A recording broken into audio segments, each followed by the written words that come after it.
अस्तित्व एक संघर्ष भाग 3. आई जशी किचनमध्ये गेली तसं बाबांनी राजीवला पुन्हा विचारलं, काय झालं रे तुमचं असं बोलणं? तसा राजीव म्हणाला, काका मी सांगेन तुम्हाला आज किंवा उद्या नक्की, पण आपण बाहेर भेटून बोलूया, कारण विषय थोडा गंभीर आहे. घरात बोलायचं म्हणजे आजी असणार. तसे बाबा म्हणाले, अरे हो ते आहेच म्हणा, चालेल आपण तसं बाहेर भेटू. तुला तर माहीत आहेच आमचा प्रतीक फक्त तुझ्याबरोबर सगळं शेअर करतो. तू त्याचा जिगरी बालमित्र आहेस. मला सकाळी पण तो खूप डिस्टर्ब वाटला, म्हणून मी तुला विचारलं की नक्की काय झालं आहे ते.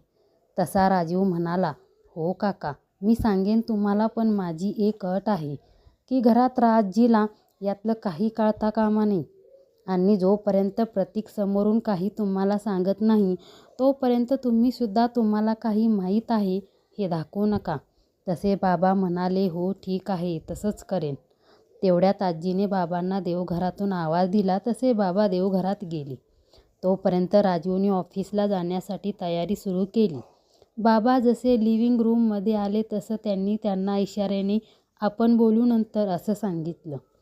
बाबांच्या मागोमाग आजीसुद्धा देवघरातून आल्या. राजूला तयार झालेलं बघून आजीने आईला आवाज दिला, नंदा ए नंदा, हा बघ राजीव जायला निघाला आहे, त्याला डब्यात दे नाश्ता. तशी आई आतूनच म्हणाली, हो हो आई आणते आहे, आणि थोड्या वेळाने डब्बा घेऊन बाहेर आली.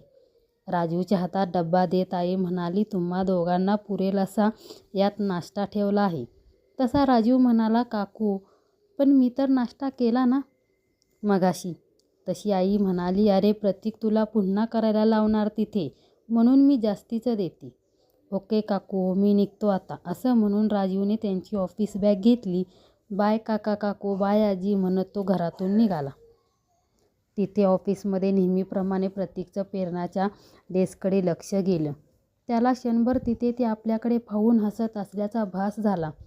तेवढ्यात समिधाच्या गुड मॉर्निंग सरच्या आवाजाने तो भानावर आला. व्हेरी गुड मॉर्निंग असं म्हणत तो घाईने केबिनमध्ये गेला. समिधा त्याला असं घाईने जाताना बघून क्षणभर विचारात पडली आणि पुन्हा तिच्या कामात बिझी झाली. खरं तर प्रतीकचं काम करण्याचं बिलकुल मन होत नव्हतं, पण सगळं काम तो एकट्या समिधावरही टाकू शकत नव्हता. त्याने लॅपटॉप चालू केला आणि कामात स्वतःला गुंतून घेतलं. बराच वेळ त्याला तो कामात असाच बुडून गेला होता. तेवढ्यात राजीव त्याच्या केबिनमध्ये दरवाजा उघडत आत येऊ का सर म्हणाला. तसा प्रतीक म्हणाला, अरे तू होय, ये ना आत, असं राजीवने म्हणलं. आईने दिलेला डब्बा प्रतीकच्या हातात दिला. हे आधी खाऊन घे, काकूने स्पेशल माणसाबरोबर तुझा नाश्ता दिला आहे, राजीव शर्टची कॉलर वर करत म्हणाला. तसा हा नाटकी प्रकार पाहून प्रतीकला हसू आलं. त्याला बसायला सांगून आणि पाणी देऊन प्रतीकने कॅन्टीनमधून कॉल करून प्लेट्स मागून घेतल्या. डब्याचं झाकण काढत तो म्हणाला, मी एकटा नाही खाणार आहे, तुला पण खावं लागेल माझ्याबरोबर. तसा राजीव म्हणाला, काकूने हाच विचार करून दिला आहे बघ नाश्ता. तसे दोघे हसू लागले आणि नाश्ता करायला बसले. काही ना काही सांगून राजीव प्रतीकला बोलण्यात बिझी ठेवत होता. गप्पामध्ये दोघांचा नाश्ता करून झाला. तसं राजीव म्हणाला, किती वाजता निघूया आपण इथून? त्यावर प्रतीक म्हणाला, हो काही डॉक्युमेंटवर माझी सही लागेल आणि थोडं एका फाईलचं काम आहे, ते झालं की निघू आपण. तोपर्यंत तू हवं तर ऑफिसमध्ये एक राऊंड मारून ये, मी पटकन करतो तोपर्यंत सगळं. जशी आज्ञा प्रतीक राजे, मी येतो मग राऊंड मारून. असं म्हणत राजीव केबिनमधून बाहेर पडला. प्रतीकने पुन्हा कामाला सुरुवात केली. प्रतीकने महत्त्वाची सगळी कामे करून घेतली. दुसऱ्या दिवशीच्या मीटिंगही ठरवून ठेवल्या. तेवढ्यात समिधा केबिनचा दरवाजा ठकठकला. आत येऊ का सर म्हणत तिने आत यायची परवानगी मागितली. प्रतीक लॅपटॉपमध्ये काम करत असतानाच म्हणाला, या कोण आला आहे ते न बघता तो म्हणाला, प्रेरणा, ते मिस सिंग यांच्या डॉक्युमेंट्सचं काय झालं? तशी समिधा म्हणाली, सर मी समिधा आहे. तसं प्रतीकने समिधाकडे पाहिला आणि म्हणाला, सॉरी मला वाटलं प्रेरणाच आहे. ते जरा मला फक्त त्या डॉक्युमेंटबद्दल चेक करून सांगा. तशी समिधा म्हणाली, ओके सर. सर या काही फाईल्स होत्या, त्यावर तुमची साईन हवी होती. तसं प्रतीक म्हणाला, ठीक आहे, मी चेक करून साईन करून ठेवतो, तू नंतर घेऊन जा आणि काही महत्त्वाचं काम असेल तर मला कॉल कर. माझा लॅपटॉप मी घेऊनच जातोय. तशी समिधा म्हणाली, म्हणजे सर कोणती मीटिंग आहे का आता तुम्हाला? त्यावर प्रतीक म्हणाला, नाही समिधा, मी प्रेरणाला ॲडमिट केलं आहे, त्या हॉस्पिटलमध्ये जातोय. हे सांगताना प्रतीक खूप हळवा झाला होता. समिधासमोर तो त्याला काही वाटत होतं ते लपवायचा प्रयत्न करत होता. तशी समिधा म्हणाली, सर प्रेरणा कशी आहे आणि डॉक्टर कधी डिस्चार्ज देणार आहेत? तिचा प्रश्न ऐकून प्रतीकला काय बोलावं सुधरेना. नेमकं समिधा हे विचारत असतानाच राजीव प्रतीकच्या केबिनमध्ये आला होता. प्रतीक काहीच बोलत नाही हे पाहून राजीव म्हणाला, मिस समिधा, तुम्ही थोड्या वेळाने याल का केबिनमध्ये? मला तुमच्या सरांशी थोडं महत्त्वाचं बोलायचं आहे. तशी समिधा राजीवला म्हणाली, ओके सर, मी थोड्या वेळाने येते आणि प्रतीककडे पाहून म्हणाली, सर ते मिस सिंग यांच्या डॉक्युमेंट चेक करून तुम्हाला सांगते नंतर. ओके सर म्हणत समिधा केबिनमधून बाहेर पडली. राजू प्रतीकला म्हणाला, तू तिला सांगावं गरजेचं आहे असं मला वाटतं. आज ना उद्या तुला तुझ्या टीम मेंबर्सला सांगावं लागेल आणि तुला तुझ्या बॉसला पण हे सांगावं लागेलच की. हे कसं विसरून चालेल तुला? राजू प्रतीकला समजावत होता. तसा प्रतीक म्हणाला, अरे मला नाही समजत की मी हे सगळं कसं सांगू ते. त्यावर राजू म्हणाला, हे बघ, राहिला समिधाला सांगण्याचा प्रश्न, ते मी आत्ता तुझ्यासमोर तिला सांगू शकतो, पण तू त्यांचा बॉस आहे तर ते सांगणं योग्य ठरेल. एका अनोळखी माणसाने म्हणजे मी हे सांगणं योग्य होणार नाही. तुला स्वतःलाच तयार व्हावं लागेल. राजीव प्रतीकला पुन्हा समजावून सांगत होता. आणि घाबरू नकोस, मी आहे इथेच तुझ्याबरोबर, पण बोलायचं तुलाच आहे, हे लक्षात ठेव. तसं प्रतीकने माननी हो म्हटलं आणि त्याने समिधाला कॉल करून केबिनमध्ये बोलवलं. तशी समिधा केबिनमध्ये आली. सर ते मिस्टर सिंग यांच्या डॉक्युमेंट चेक केल्या मी आणि फाईल अप्रूव्हलला लोन डिपार्टमेंटमध्ये पाठवली आहे. तसा प्रतीक म्हणाला, समिधा बस जरा, मला बोलायचं आहे तुझ्याशी. तशी समिधा चेअरवर बसली. तसा प्रतीक म्हणाला, तू मला मगाशी विचारलं होतं ना प्रेरणा डिस्चार्ज कधी मिळणार ते? तशी समिधा म्हणाली, हो सर, पण तुम्ही मला काही सांगितलं नाही. तसा प्रतीक म्हणाला, ते सांगायला मी तुला बोलवलं आहे. असं म्हणून प्रतीकने समिधाला प्रेरणाच्या बाबतीत घडलेला सगळा प्रकार सांगितला. सगळं ऐकून समिधालाही धक्का बसला. तिने डोळे पुसत विचारलं, सर डॉक्टर काय म्हणाले? प्रेरणा किती वेळ लागेल शुद्धीवर यायला? तसा प्रतीक म्हणाला, हे काही सांगता येत नाही, सगळं देवाच्या हाती आहे आता. सर मग प्रेरणाच्या केसचं कसं करणार आहोत? जर आरोपी पकडले गेले आहेत तर केससाठी वकील ही तिच्या आईबाबांना शोधावं लागेल, समिधाने विचारलं. तसा प्रतीक राजीवकडे हात दाखवत म्हणाला, तुला माझा हा मित्र माहीतच आहे, पण तो वकील आहे हे कदाचित तुला माहीत नाही. यानेच प्रेरणाची केस घेतली आहे. काही दिवसांनी मीनाही सुट्टी संपून जॉईन होईल. तुला तिला हे सगळं सांगायचं आहे. आपण टीम मेंबर्स आहोत, त्यामुळे आपण या गोष्टी लपवून ठेवू शकत नाही. मी माझ्या सरांशी सुद्धा 1-2 दिवसात बोलणार आहे. समिधा, मी समजू शकतो तुझ्यावर सध्या कामाचा ताण खूप आहे, पण शक्यतो उशिरापर्यंत मी ऑफिसमध्ये नसताना थांबवू नकोस. म्हणजे मी असलो ऑफिसमध्ये तर मी तुला घरी सोडू शकतो, पण मी नसताना शक्यतो थांबवू नकोस. या फाईल्स मी साईन केल्या आहेत. अजून काही फाईल साईन करायच्या असतील तर दे. मी थोड्या वेळाने निघतो आहे. कोणतंही काम असलं तर मला कॉल कर. सर अजून तरी काही फाईल्स नाहीत. ही फाईल फक्त संजीव सरांना द्यायची आहे. आज ते येऊ शकणार नाहीत म्हणाले. त्यांचं काहीतरी महत्त्वाचं काम आहे तर ते घरूनच काम करणार आहेत म्हणाले. ते म्हणाले होते कोणी त्यांच्या अपार्टमेंटच्या इथून जाणार असेल तर फाईल त्यांच्याकडे दे. त्यांना ही फाईल थोडी अर्जंट हवी आहे असं म्हणाले. समिधा प्रतीककडे फाईल देत म्हणाली, ओके ठीक आहे, मी तिथूनच जाणार आहे तर मी फाईल देऊन पुढे जाईन. प्रतीक फाईल देत म्हणाला, सर मला सुद्धा प्रेरणाला भेटायचं होतं. समिधा प्रतीकला म्हणाली, हो ती शुद्धीवर आली की तू भेटून ये तिला. पण सध्या नकोच. त्या अवस्थेत बघवत नाहीत तिला. ती शुद्धीवर आली की मी सांगेन तुला, प्रतीक म्हणाला. तशी समिधा म्हणाली, ओके सर. सर अजून काही काम नसलं तर मी जाऊ का सर्व्हिस डेस्कला? तसा प्रतीक म्हणाला, हो चालेल. तशी समिधा साईन केलेल्या फाईल्स घेऊन केबिनमधून बाहेर पडली. समिधा केबिनच्या बाहेर जाता क्षणी राजीव प्रतीकला म्हणाला, चल तुझं काम झालं असेल तर निघायचं का आपण हॉस्पिटलमध्ये? तसा प्रतीक म्हणाला, हो चालेल निघूया. असं म्हणून प्रतीकने लॅपटॉप बंद केला आणि त्यांच्या ऑफिस बॅगमध्ये ठेवला. तसा राजीव म्हणाला, अरे हे पण घेऊन जाणार आहेस की काय? तसा प्रतीक म्हणाला, हो रे, अचानक काम आलं तर करावं लागेल. सध्या समिधावर एकटीवर सगळं पडलं आहे. तसा राजीव म्हणाला, अरे मग तुम्ही इंटर्नशिप जॉब का नाही ऑफर करत फ्रेश एज्युकेटेड स्टुडंटला? इससे दोनों का फायदा होगा. म्हणजे कमी पैशात तुम्ही काम वाटून देऊ शकता आणि त्या स्टुडंटला पण चांगलं, त्यांना एक्सपिरियन्स मिळेल. तसा प्रतीक म्हणाला, हो माझ्या डोक्यात पण हे आलं होतं, पण माहीत नाही कंपनी बोर्ड डायरेक्ट काय म्हणतील.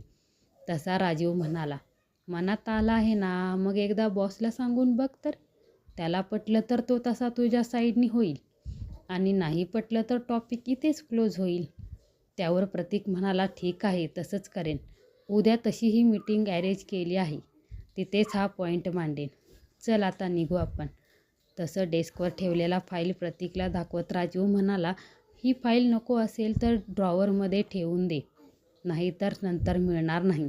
तोच प्रतीकने राजीवकडे फाईल देऊन चेक केली. अरे हो, बरं झालं आठवलं. ही फाईल आपल्याला राजीव सरांना द्यायची आहे. रस्त्यात थांबून लगेच पुढे जाऊ. त्यावर राजीव मानाने होकार दिला आणि दोघेही ऑफिसमधून समिधाला बाय करून निघाले. प्रतीकांनी राजीवच्या प्रतीकच्या कारकडे पोहोचले. चल बस असं म्हणून प्रतीकने कारचा दरवाजा राजीवला उघडला आणि स्वतः कारमध्ये बसला आणि कार सुरू केली. रस्त्यात अधूनमधून राजीव काही ना काही प्रतीकला सांगत होता. तोच राजीव सर पाहत असलेली कॉलनी आली. तशी प्रतीकने कार साईडला पार्क केली आणि राजीवला सांगितलं, मी लगेच फाईल देऊन येतो, तू इथेच थांब. त्यावर राजीवने मानेनेच होकार दिला. थोड्या वेळाने राजीवला त्यांच्या एका क्लायंटचा कॉल आला. त्याला तो कॉल ऐकू न आल्याने तो कारमधून बाहेर पडून बोलत होता. तो बोलण्यात मग्न असतानाच एक मुलगी वैतागून त्याच्याजवळ आली आणि ओरडली, समजत नाही का कुठेही काय पार्क करावं ते बोलत आहात? तुमच्यामुळे मला माझी स्कूटीही काढता येत नाही. तसं क्लायंट नंतर कॉल करतो सांगून राजूने कॉल ठेवला आणि मागे वळून कोण ओरडत आहे ते पाहिलं. तिला बघता क्षणी तो सारं काही विसरून गेला. ती मुलगी त्याला वैतागून काहीतरी बडबडत होती, पण राजूला फक्त ती दिसत होती. तिचा आवाज त्याच्या कानापर्यंत पोहोचत नव्हता. शेवटी वैतागून तिने कारचं हॉर्न वाजवलं. तोवर प्रतीक तिथे आला आणि त्या मुलीला नक्की काय झालं ते विचारलं. त्यावर त्या मुलीने तिला स्कूटी पार्किंगमधून काढताना कारचा होत असलेला प्रॉब्लेम सांगितला. त्यावर प्रतीक म्हणाला, मी लगेच माझी कार साईडला घेतो. तशी ती काहीशी नॉर्मल होत राजीवकडे हात दाखवत म्हणाली, हा तुमचा ड्रायव्हर, लक्षच नाही त्याचा अजिबात. तसा प्रतीक म्हणाला, तो माझा ड्रायव्हर नाही, माझा मित्र आहे आणि कारची चावी माझ्याकडे होती, त्यामुळे तो कार दुसरीकडे पार्क करू शकला नसता. तसं प्रतीकने कार दुसरीकडे वळवून त्या मुलीला जायला जागा दिली. तसं तिने तिची स्कूटी त्या जागेतून काढली आणि स्कूटीवर बसून निघून गेली. तरी राजीव तिच्या असणाऱ्या आकृतीकडे पाहत हसत होता. त्याला असं पाहून प्रतीकने त्याला हाक मारली. तसा तो भानावर आला आणि कारमध्ये जाऊन बसला.